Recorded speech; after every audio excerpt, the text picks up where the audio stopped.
A lot of conversation about the media today. I did a couple tweets about the media. The coverage is laughably biased, and I'm not saying that it's not a tragedy that this woman was killed, and I'm not saying there aren't questions about the conduct of ICE, including in the aftermath of her being shot and whether they did everything they could to get her medical attention as quickly as possible. And I'm not saying there's not ambiguity about the official's conduct.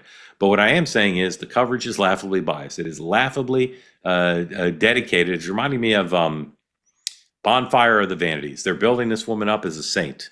And we don't know that she's a saint. Being a mother is an important thing and an admirable thing. But just because you're the mother of children does not mean you're a saint, particularly in the context of what was she doing there. The New York Post has a story that ran just a while ago saying that she was part of a group that trained to oppose ICE. And again, you may oppose Donald Trump's ICE policy and you may oppose this particular operation, but they're law enforcement officials who are duly authorized to do what they do. So the media bias is an issue. And here's the vice president on media bias today in the White House briefing room, where he took many, many questions and raised the bias question on his own and then addressed it to some degree throughout his comments. Number 2, please. I was actually walking out here.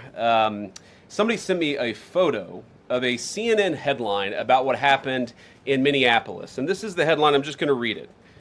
Outrage after ICE officer kills U.S. citizen in Minneapolis. Well, that's one way to put it, and that is the way that many people in the corporate media have put this attack over the last 24 hours. And I say attack very, very intentionally, because this was an attack on federal law enforcement. This was an attack on law and order. This was an attack on the American people. The way that the media, by and large, has reported this story has been an absolute disgrace, and it puts our law enforcement officers at risk every single day.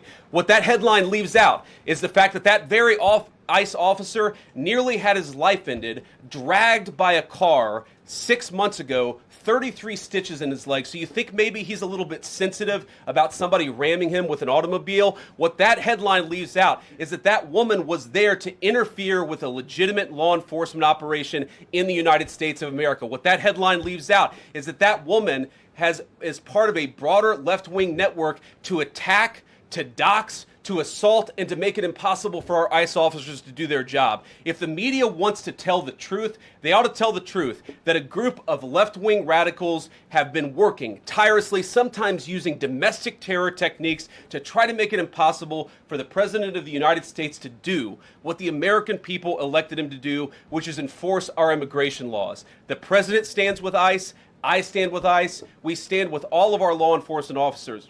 And part of that is recognizing that you people in the media, not everybody in this room, but many people in this room have been lying about this attack. She was trying to ram this guy with her car. He shot back. He defended himself. He's already been seriously wounded in law enforcement operations before, and everybody who's been repeating the lie that this is some innocent woman who was out for a drive in Minneapolis when a law enforcement officer shot at her, you should be ashamed of yourself. Okay, and let me just do media bias 101, because some of you may not be thinking about this the way I think you should.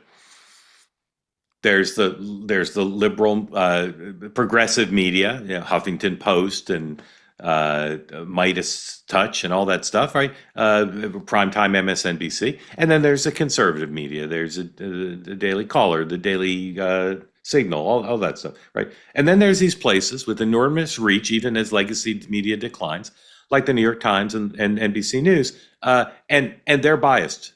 They're just biased in this case. They're engaged in a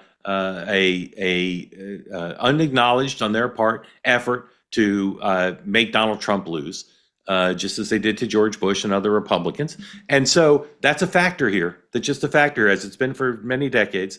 And on this story, I just don't understand the bias. Just report facts. Just try to get to the bottom of what actually happened, and don't disregard information that's favorable to the ICE point of view. That's all I would ask.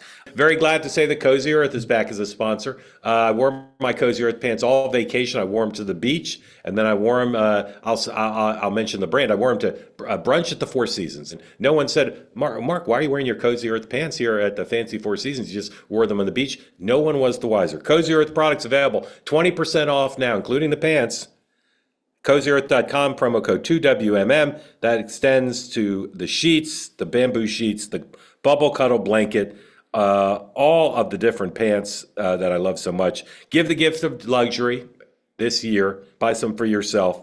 Make every moment comfortable. Head to CozyEarth.com. Use my code 2WMM for 20% off everything on the site. Be sure to mention you heard about Cozy Earth here. Some of you mentioned to me that you got Cozy Earth products over the holidays for your loved ones or got them as a gift, and everybody was very pleased. So right now, CozyEarth.com, promo code 2WMM for 20% off everything on the site. They say that something that's easy is like a walk in the park. Well, easier than a walk in the park, hit the subscribe button, be part of the two-way community, never miss an episode, be part of our conversations. Thank you for your service to America. And don't forget, you can now listen to the morning meeting and Two-Way Tonight on Apple, Spotify, or wherever you get your podcasts.